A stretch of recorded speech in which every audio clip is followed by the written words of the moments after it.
Welcome back to the next lecture where we will now finally start building our OmniFood project. And we're going to start with the hero section. And for that, I already created this sketch here. So as I mentioned before, we will create this layout where we have the hero image on the right side and then the content such as the headline and some description on the left side. So exactly like these two examples that I have selected from our layout gallery lecture. Now on top of this section, there is kind of this logo and the navigation bar, but this is something that we will do a bit later. So it's actually not part of the hero itself, but it's kind of part of the start, so of the beginning of the website. And so that's why I put it here as well.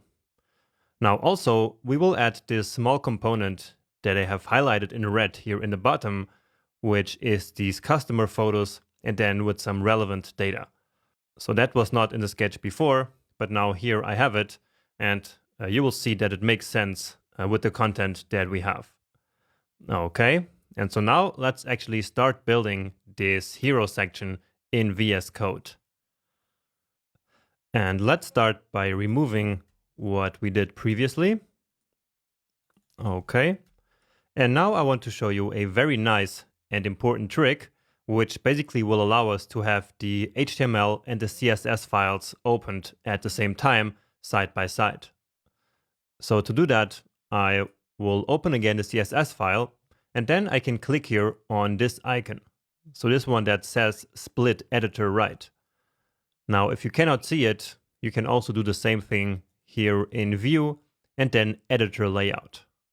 So you can then choose one of these options here, but usually I just click here and then that will open this exact same file here on the right side.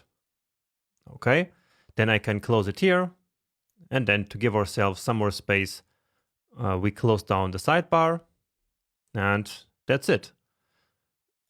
So here we usually need more space for the HTML, and yeah, I think that's perfect. And so now we can basically work on both files at the same time.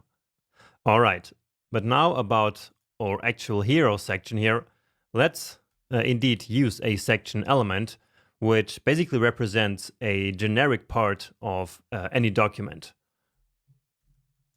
So let's use section here and then give it the class of section hero.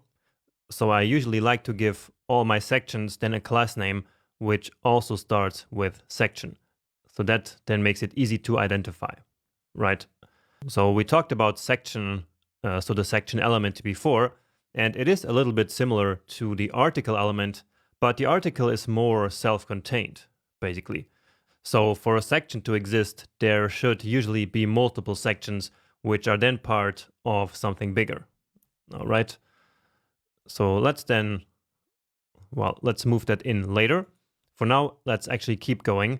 And so now I want to create the two boxes, which will then contain on the right side the image and on the left side the text content. So let's create a div element for that, which remember is simply like a box which has no semantic meaning at all. So I'm going to call this one the hero text box. And that is the one that will contain, among other elements, this h1 here. And then we also want the hero image box.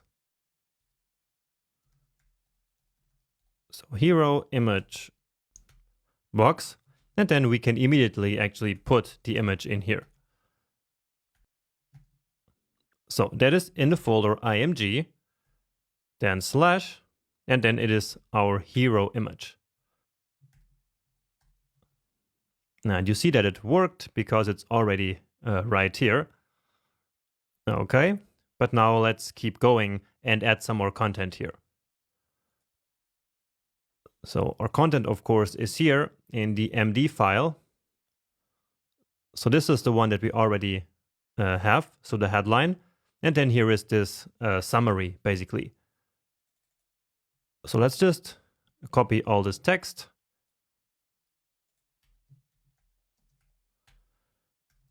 Then I'm going to call this one the hero description. And there we go. Here, let's also add a class for heading primary. Okay, because then later we will have some classes also for the secondary and the tertiary headings. So the H2 and the H3 elements. And of course, we could simply select the H1 using this H1 element selector, right? But actually, I like to always select all the elements using classes. So no ID selectors and no element selectors. Everything will always be selected using classes because that will give our CSS code a lot more consistency. Okay, so we have the heading, then we have the description, and now we also want 2 buttons here below this. So just like in that layout pattern example that we saw at the beginning of this lecture. And for that, I'm actually going to use an anchor element. So a link, basically, because links are for going somewhere on the page or going to some other page, while a button element should only be used for actions. So if something happens that is not related to navigation, basically. So here for now, we will create an empty link. Okay. And then let's see if in the content we have some text to put on the button, but actually there is nothing. And so these types of small text, so just a small piece of text, we usually call microcopy. And many times we have to come up with those as we design and build the websites ourselves. Now this button here is going to be the main call to action button of this page. And so let's now think what we could write there. So the main action that we want the user to take here is to basically subscribe to the OmniFoot subscription, right? And so here we should write something related to that. And since the focus of this company is all on like healthy eating and things like that, we can simply write here, start eating well, for example. Okay. And it could be, of course, anything similar, but it should be like a specific action. So it wouldn't be really helpful to just write here, sign up now or buy now or something like that. So that doesn't sound so nice. And so instead, we want a very specific action like this, which makes the user feel better immediately. So start eating well, I think, is a lot more compelling than like sign up now or subscribe now. Right? Then here just adding the button class. And now besides that, we want another button, which is usually like a secondary button, which is going to be a secondary button. And this is usually used for something like getting additional information. So a popular text here is simply learn more. And then we can add some arrow here as well. So using an HTML entity, and we already used R, and then I think this here, which is the right arrow. Yeah, you can see it there in the tooltip. But then we also have DR, which stands for down arrow. And again, it's visible now there in the tooltip. And so this makes a bit more sense in this case. Okay, and with this, I think we are ready to check out what we have already. And as always, the image is really big. And so remember that we need to make it flexible now. So that's one of the ingredients of responsive web design. Remember that? Then here's also the rest of the content. And so let's now start styling this a little bit, and actually starting with the layout. So putting these 2 boxes here side by side. So one with the image and one with this text. Okay. Now for doing this, I'm actually going to use CSS Grid, even though it's actually more like a one-dimensional layout. So it's really just a row, but I'm still going to use CSS Grid because it makes it really easy to have equally sized columns. And also because I like to use the same tool for layout across the entire page. And later, of course, we are going to use CSS Grid for some other layout stuff. And then, as I said, I like to just use the same thing everywhere. All right. But even if we used Flexbox instead of CSS Grid, we would still need some container element for these two boxes. So the image box and the text box, right? So that grid container could of course be this section hero here, right? But then if we were to choose this one as the container, then we couldn't create a fixed sized container like we want to, okay? So let's actually create another element here. So one that I'm going to call a hero. And if this doesn't make a lot of sense right now, it will make sense in a minute once you actually see what I'm talking about. Okay. So again, this hero here will actually be our CSS Grid container. So let's select that. And now you can see how handy it is to have these two panels here side by side, right? So display grid.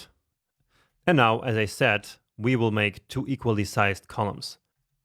So grid template columns, remember. And so here we just need to give them the same value.